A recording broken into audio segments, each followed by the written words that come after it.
ಕರ್ನಾಟಕ ರಾಜ್ಯ ಸರ್ಕಾರಿ ನೌಕರರಿಗೆ ಜುಲೈ 1, 2024ರಿಂದ ಪೂರ್ವಾನ್ವಯವಾಗುವಂತೆ ಬಿಡುಗಡೆ ಆಗಬೇಕಾಗಿರ್ತಕ್ಕಂಥ ತುಟ್ಟಿ ಭತ್ಯೆಗೆ ಸಂಬಂಧಪಟ್ಟಂತೆ ಇಂದು ಸಿಹಿ ಸುದ್ದಿ ದೊರೆತಿದೆ. ಹೌದು, ಅದೇನೆಂದರೆ ಜುಲೈ 1, 2024ರಿಂದ ಪೂರ್ವಾನ್ವಯವಾಗುವಂತೆ ಶೇಕಡ 2.25 ತುಟ್ಟಿ ಭತ್ಯೆ ಮಂಜೂರಾತಿಗಾಗಿ ಮಾನ್ಯ ಮುಖ್ಯಮಂತ್ರಿಗಳು ಕಡತಕ್ಕೆ ಸಹಿ ಹಾಕಿದ್ದು ಇನ್ನೇನು ಆದೇಶ ಪ್ರಕಟವಾಗುವುದಷ್ಟೇ ಬಾಕಿ ಇದೆ.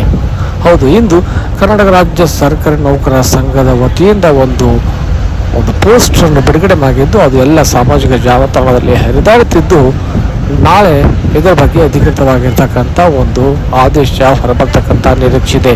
ಈಗಾಗಲೇ ನಾವು ಕೂಡ ಹಿಂದಿನ ವಿಡಿಯೋಗಳಲ್ಲಿ ಅನೇಕ ಬಾರಿ ಹೇಳಿದ್ವಿ, ಕೇಂದ್ರ ಸರ್ಕಾರ ಶೇಕಡ 3 ತುಟ್ಟಿ ಭತ್ಯೆ ನೀಡಿದೆ. ಆದರೆ ರಾಜ್ಯ ಸರ್ಕಾರ 7ನೇ ವೇತನ ಆಯೋಗದ ಶಿಫಾರಸ್ಸಿನ 0.711 ಪ್ರಕಾರ ತುಟ್ಟಿ ಭತ್ಯೆ ನೀಡಬೇಕಾದರೆ 2.25 ತುಟ್ಟಿ ಭತ್ಯೆ ನೀಡಲಾಗುವುದು ಎಂದು ತಿಳಿಸಲಾಗಿತ್ತು. ಹಾಗಾಗಿ ಇದು ಪೂರ್ವಾನ್ವಯವಾಗುವಂತೆ ಬಿಡುಗಡೆಯಾಗಿ ಆದೇಶ ನಾಳೆ ಹೊರಬರ್ತಕ್ಕಂಥ ನಿರೀಕ್ಷೆ ಇದೆ. ಧನ್ಯವಾದಗಳು.